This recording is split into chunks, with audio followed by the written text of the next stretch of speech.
Yeehaw, it's YouTube Tuesday. This is Jean with C&J Farm. We're an educational, retail, herb, egg, and music farm here in beautiful Matthews County, Virginia. It is truly beautiful out here, too. And people keep talking a lot lately about how we're all there for each other. And there's constant stories of people helping each other here in the county. And I'm sure that's happening all over the United States because we're a great group of people. Um, Hey, before I forget, because I always forget, if you enjoy our simple YouTube channel, please, which shares wellness and music and just some thoughts, as well as farm skills and some self-sustainability tips and things like that, please subscribe and smash that like button. It really helps us. We're over, I think we're fast approaching 500 subscribers, and we're going to have a little giveaway when we do hit 500, so we're really excited about that. But anyway, like I said, our channel is very simple. And basically, we're just kind of trying to live a good, simple life and just make it through. Tuesday, besides being Yeehaw, it's YouTube Tuesday night, is making kombucha night, because I make about 5 gallons for the farm every week. So I got my bottles out and I'm putting on my little lock tops.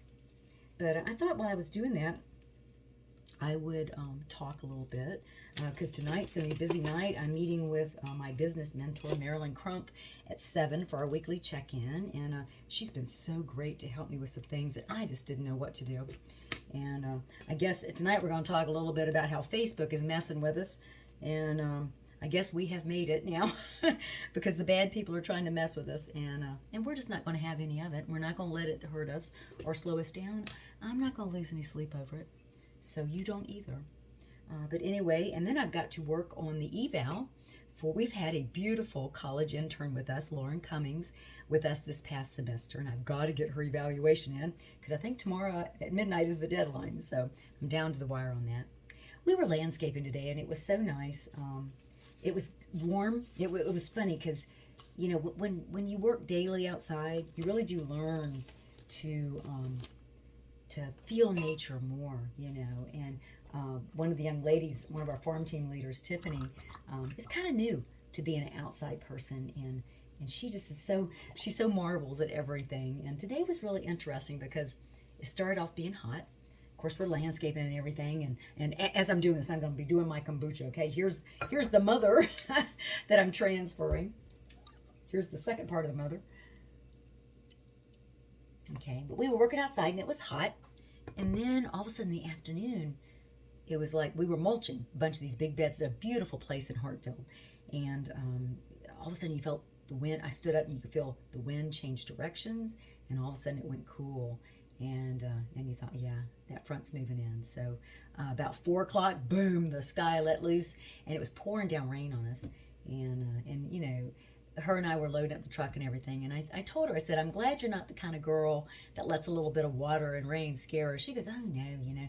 And I was telling her, I mean, the animals don't even notice it at all. The chickens, they just stand out there and look at it. You know, the dogs, I mean, you know, the birds, nobody, you know, nature doesn't mind a little rain. So we're not going to be scared of it either. But today was nice. We are seeing a few snakes around, but mostly it's been baby black snakes and something called a baby red belly snake, a red belly snake, and it does. It's got a red belly. And okay, now I'm gonna strain this kombucha. It has a red belly. Somebody told us the baby copperhead snakes have a green tail, so we keep looking for green tails, and because even the babies can be quite poisonous. Okay, I'm straining out the mother here. You can see, and so I'm going to take that and put that there, and I'm going to take about 2 cups of this and put it in with the mother that I took out. And this will be my starter for my next jar. I do a 7-day ferment, a simple 7-day ferment. And I don't add any flavorings or sugars because, you know, kombucha is anti-inflammatory. It's just all kinds of benefits. It helps your immune system, your gut health. But, you know, you need to learn how to like it plain kombucha. I love it. It's kind of like my wine at night. I'll have 1 bottle of kombucha. It's kind of a treat before I go to bed. And, you know, because if you do add the fancy flavors like they do in the store, then you're adding sugar because the fruit has sugar, or, you know, whatever you're adding to it. It does taste good, but when you add the sugar, it actually causes inflammation. So you're taking away the health benefit of the kombucha. So if you could all try to make it plain, you'll be a lot better off. So I need to strain out a little more. I love the flavor. Kombucha is actually a fermented tea. Mine's a green tea, and I actually like let it steep all day before I make the kombucha at night. Tea and a little, I use organic turbinado sugar. I buy the big 50-gallon bags of it. CA and I are pretty much sugar-free, but I do use it for the ferment. You got to have it for the ferment. You got to have a little bit of caffeine, a little bit of sugar for the fermentation. So, and then by the time it ferments all week, it's pretty much eat up all the caffeine, pretty much eat up all the sugar. I just overfilled there. Made a little mess because I'm talking. But that's okay. Just hate to see any go to waste. People enjoy tasting the kombucha when they come out to the farm. We serve it at the karaoke open mics and at the drum circles. And anyway, today was amazing. We were working in amazing gardens and mulching and trimming, and the plants are looking so good.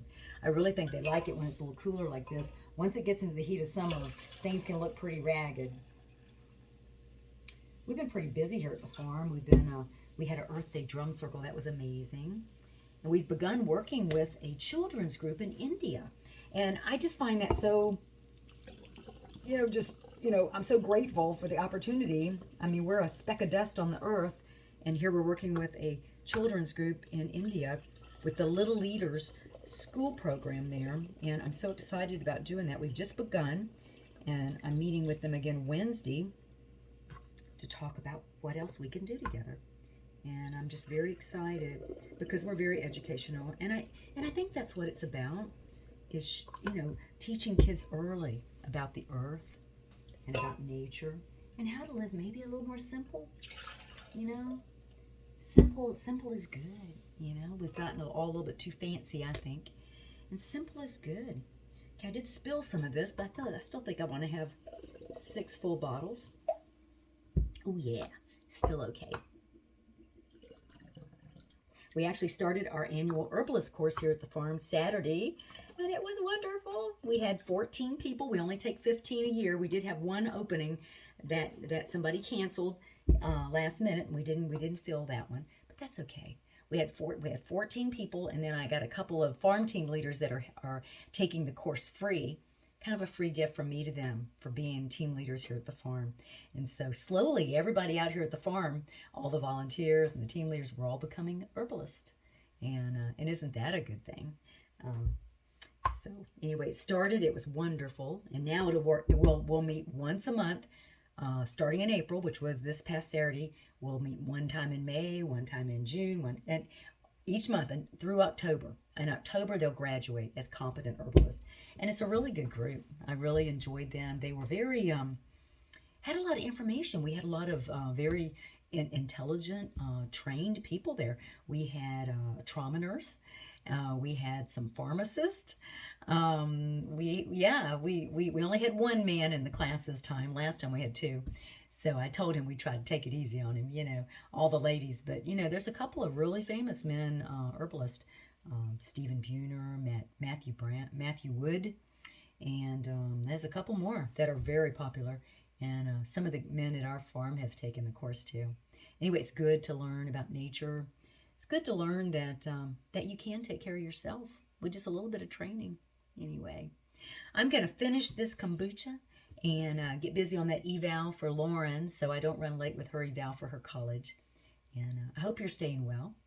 And stop by the farm. We're actually going to be open this Thursday and Friday, 10:30 to 6, but we are going to be closed this Saturday, April 29th, I think it is. Anyway, April 29th, yes. And because I'm going to a business retreat, I'm very excited about that. I'm looking forward to it, actually.